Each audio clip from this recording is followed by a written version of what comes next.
Inona ny atao hoe mahalala? Valiko kely aloha ty Korintiana voalohany toko fahavalo andiny voalohany ty. De ny fomba famakiana Baiboly tompoko de aza maka verset hors contexte. Aloha ataoko amin'ny fitenitsika mihitsy izy fa tsy atao amin'ny teny malagasy hoe aza maka andinin-tsoratra masina ivelan'ny falaka. Aitsika nefa teny izany fa tsy azonareo zany hoe maka andinin-tsoratra masina ivelan'ny falaka fa azony gasy kokoa izy rehefa teny hoe maka verset hors contexte. Ny teny gasy kokoa izy amin'izay. Raha voalanao anatin'ny tontolo manodidina azy ny andinin-tsoratra masina ray dia azo ampiteneninao ny tiany ho tenenina. Fa inona ny tian'le hoe fahalalana mampieboebo fa ny fitiavana no mampandroso. Inona ny tian'izao ny olazainy? Dia vakitsika hatramin'ny andininy faefatra izy azahoantsika azy. Izao no lazainy. Ny amin'ny enana terina tamin'ny sampy dia fantatsika fa manana fahalalana sika rehetra. Ny fahalalana dia mampieboebo fa ny fitiavana no mampandroso. Fa raha misy mihevitra ny tena no mahalala zavatra, ao tsika toy any ao ambany fotsiny nefa vakiana dia azonao le izy. Fa raha misy mihevitra ny tena no mahalala zavatra dia tsy mbola mahalala arak'izay tokony ho fantany akory izy. Fa raha misy tia an'Andriamanitra dia izy no fantany. Ary ny amin'ny mihinana enana terina tamin'ny sampy dia fantatsika fa tsinitsinina ny sampy amin'izao tontolo izao ary tsy misy Andriamanitra fa tsy iray ihany. Jereo tsara rehefa mamaky Baiboly dia jereo ny teny miverimberinao. Teny miverimberinao dia manana fahalalana. Ny fahalalana no mampandroso. Raha misy mihevitra ny tena no mahalala dia tsy mbola mahalala arak'izay tokony ho fantany izy akory. Fa raha misy tian'Andriamanitra dia izy no fantany. Ary ny amin'ny enaterina amin'ny sampy dia fantatsika. Tananao, zany ny atao hoe mamaky Baiboly. Misy teny miverimberina be mihitsy ao anatin'io teny io. Inona ny resahana? Ny resaka eto dia enaterina amin'ny sampy. Ny fanontaniana dia izao hoe azo hohanina ve ny enaterina any amin'ny sampy sa tsy azo? Dia izao ny avalon'ny Paoly hoe ny amin'ny mihinana enaterina amin'ny sampy dia fantatsika fa tsinitsinina ny sampy amin'izao tontolo izao ary tsy misy Andriamanitra fa tsy iray ihany. Resaka fahalalana zany dia mahafantatra Paoly sy reto Korintiana reto fa tsisy dikany sampy. Satria tsisy Andriamanitra fa tsy tokana ihany. Raha mbola kristianina ianao dia hainao zany. Hainao zany. Fa reto zany satria mahafantatra an'izay zavatra izay zany reto Korintiana reto hoe tsisy afa-tsy Andriamanitra tokana ary tsisy dikany sampy dia ry zareo mieritrretra hoe fa hainay zavatra rehetra dikany hohaninay mihaina io fa tsisy rarahinay an'izany. Zay ny fandehany. Dia ozy izy Paoly hoe raha misy mihevitra ny tena no mahalala zavatra dia tsy mbola mahalala arak'izay tokony ho fantany akory izy. Zany hoe ianao zany mieritrretra hoe fa haiko daholo ny zavatra rehetra e. Ohatra ny ankamaroan'ny olona mahalala an'Andriamanitra. Efa hainay zany Andriamanitra zany Andriamanitra lehibe zany, Andriamanitra fitiavana zany, Andriamanitra zany tsara zany. Efa hainay zany tsisy rarahinany zany hoe vokatry mahalala an'Andriamanitra zany. Zay ny atao hoe mieboebo tompo. Azontsika ve? Satria izy mieritrretra hoe fa hainay zany dia tsy mila mianatra tsony zahay dia zay ny atao hoe mieboebo. Raha misy mihevitra ny tena no mahalala zavatra dia tsy mbola mahalala arak'izay tokony ho fantany akory izy. Zay. Ny mieboebo dia mieritrretra ianao fa efa tena mahay ianao. Ianao ny tena efa rôla dia tsy mila mianatra tsony ianao. Tsisy rarahinao zay mianatra tenin'Andriamanitra zany fa ianao efa mahay. Mieboebo ianao zay. Ohatr'izay re. Rehefa mamaky ny Korintiana voalohany toko fahavalo io tsika dia mahita hoe azo hohanina ny enaterina amin'ny sampy. Fa raha misy kosa raha lahanao mpanompo sampy izy taloha dia izy mihinana isaky mihinan-terina amin'ny sampy dia lasa manompo sampy foana ny ao an-tsaina na dia fampino ary izy dia tsy azonao hohanina ny enaterina amin'ny sampy eo analohan'iny rahalahy iny.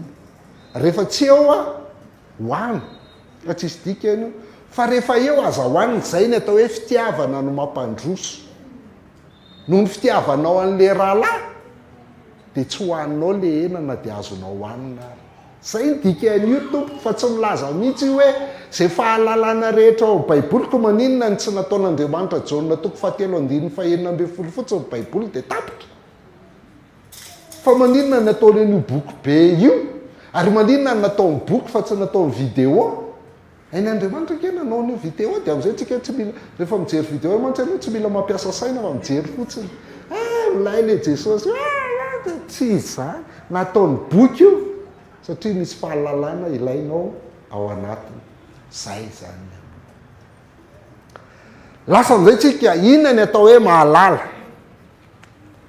ao anaty baiboly za dia katolika zanaka katolika ary katolika iringiriny dia anisan'ny tena nanaitra tamin'ny mbola kely ty Lioka toko 1:7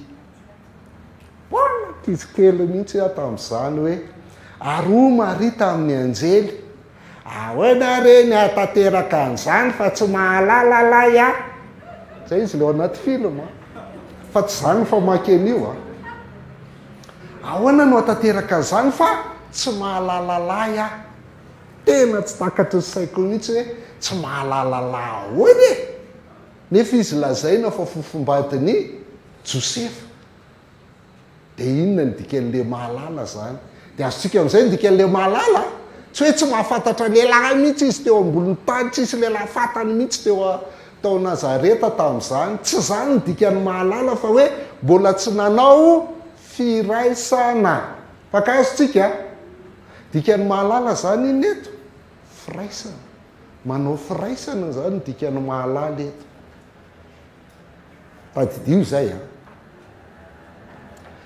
Genesis toko 4:1 ihany koa dia miteny ohatr'izay koa izy tia indray fa pino avy nahita an'ity ary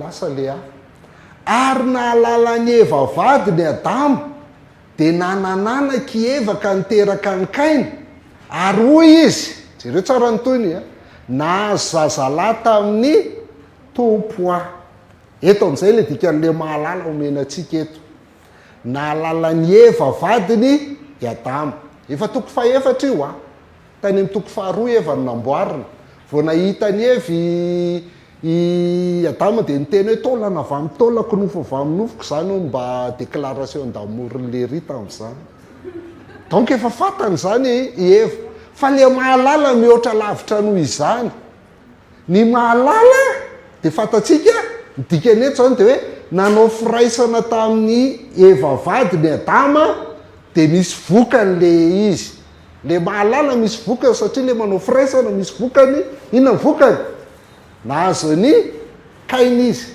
fa ny tena ngeza be ao anatin'ity teny ity dia zao avaiza nefa Kaina izy nahalala ny Adama fa avaiza Kaina ozy izy nahazo zazalahy tamin'ny tompo aho raha fitinitsika zany ny dikan'ny mahalala eto dia ohatra zao hoe ny dikany hoe fahalalana zany dia firaisana ary ny fahalalana sy ny firaisana dia mitondra vokatra eto ny vokatra dia i Kaina ary io vokatra io avaiza avy amin'Andriamanitra io tsy avy amin'ny Adama na avy amin'ny Eva fa avy amin'Andriamanitra io vokatra io fakazy ve tsika atao hoe fahalalana zany dia firaisana mitondra vokatra io ary avy amin'Andriamanitra io vokatra io fa mbola misy hevitra fahalalana fahatelo ny fahalalana voalohany zany dia mahafantatra efa misy olona faly mahalalanao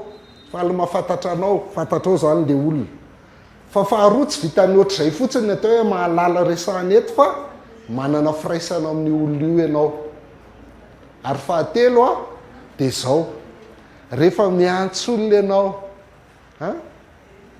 efa zatranao zatra niaraka aminao efa zatro namanao ka nio mahalalanao zay indray no faniriko mahalalako amizay no ny dikany hoe mahalala koa zany miala le io mitovy ihany fa tsy hay ny gasy loatra manavaka azy ohatran'le hoe mahatoky sy hoe mahatoky.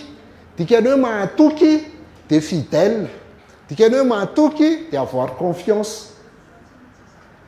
De ny mahalala dikany hoe mahalala tiana, tsy zay olo tianao na antsoina hoe mahalalanao.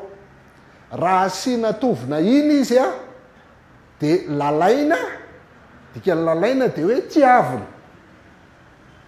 De raha sitsika indray izy a fidirana hoe mandala, lala foana ny fototenin'ireo anankitelo somary mavomavo reo a, lala foana ny fototeniny a. De dikany tena hoe mpankafy, mpandala ny teny malagasy, mpankafy ny tena malagasy, ny fikitra amin'ny teny malagasy. Zay zany ny dikany mahalala ihany koa amin'ny teny anankiray misy resaka fitiavanao, fitiavanao. De ataontsika amin'izay safehan'le izy tompoko, ny atao hoe mahalala de fitiavana de miampirina izy teo, miampy fahalalana, fantatrao koa le olona zany. Ary miampy inona le voalohany hevitra raisitsika teo? Firaisana. De maninona izy isika? Miteraka vokatra. Zay mahatonga le loha hevitrin'le boky hoe ny vokatry ny mahalala an'Andriamanitra. Fa miteraka vokatra foana io fitiavana, fahalalana ary firaisana io. Ary le vokatra ozy izy tsika teo de avy izy avy amin'Andriamanitra vokatra, fa tsy avy aminao, avy amin'Andriamanitra vokatra.